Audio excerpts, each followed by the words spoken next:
Assalamualaikum warahmatullahi wabarakatuh. My name is Afif Nurzain Alfikri and my last NPN 2130. Here I will debate in the motions. This House would reject the TNI law in Indonesia due to a threat to civilians.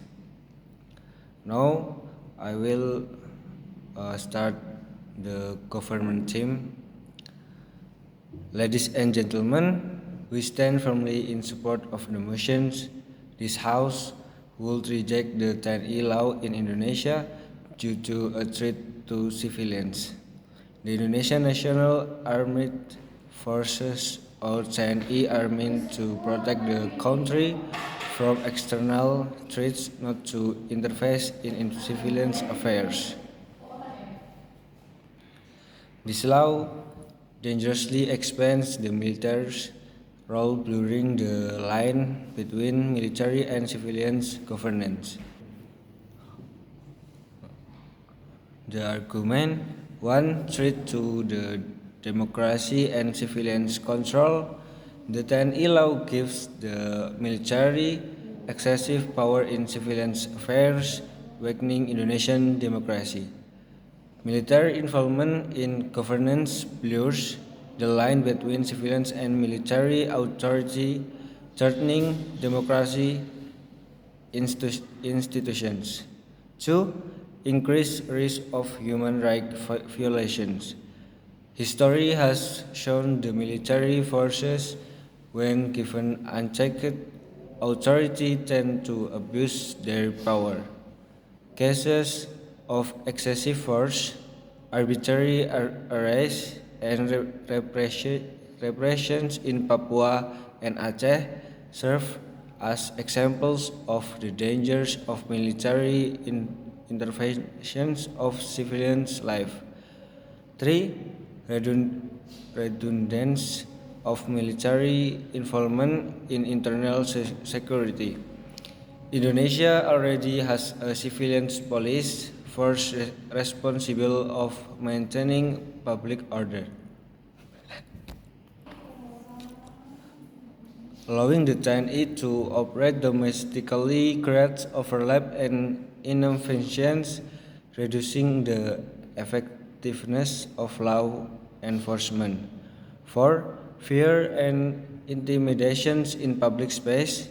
Having military personnel operate among civilians creates an atmosphere of fear, as people see soldiers as enforcers of control rather than protectors of peace.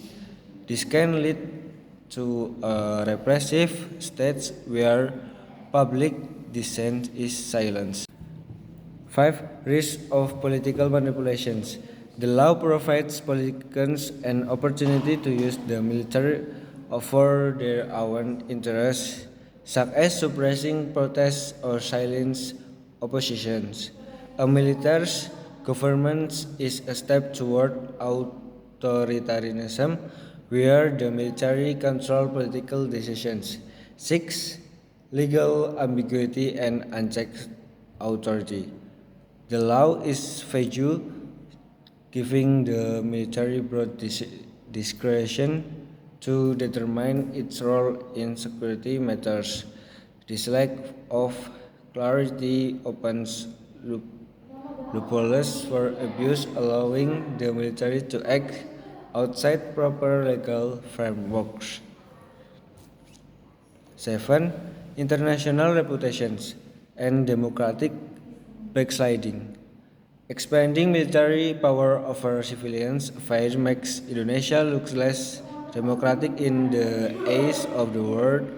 Countries like Myanmar and Thailand have seen political instability due to excessive military influence. Indonesia must not follow the same path.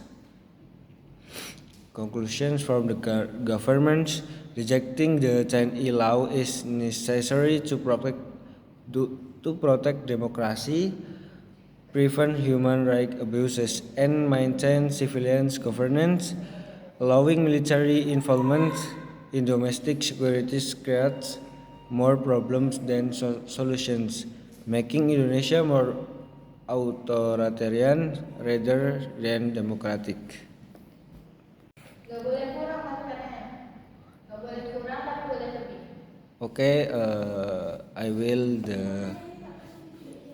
start from the opposition team or negative sides. 1. Strengthening national security.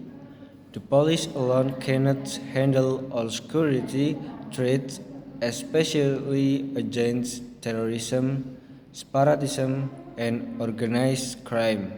The TNI has better training, equipment, and intelligence to respond to serious security threats.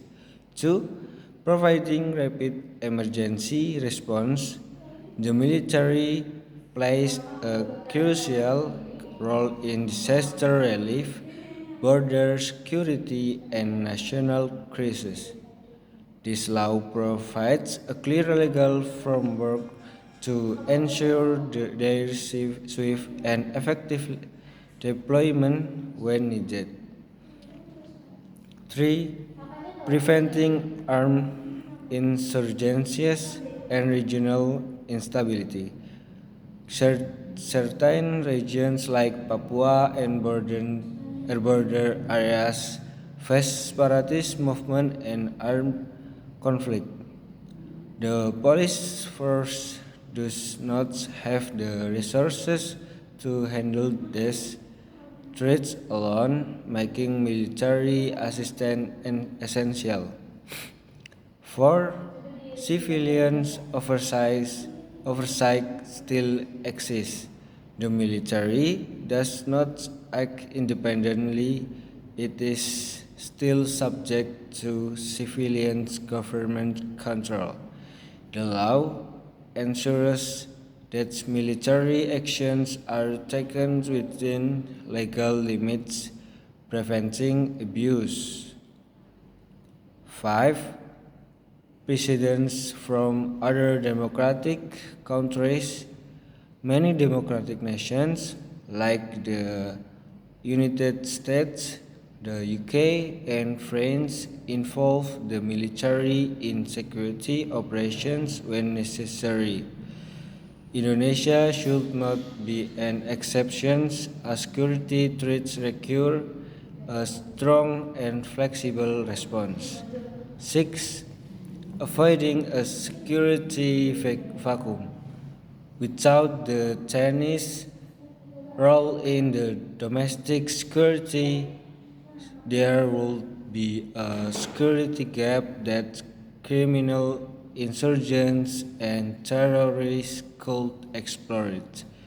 The presence of the military acts as a deterrent to those who seek to destabilize in Indonesia. 7. Improving cooperation between military and police. This law promotes better coordination between the TNI and law enforcement agents, making national security efforts more efficient.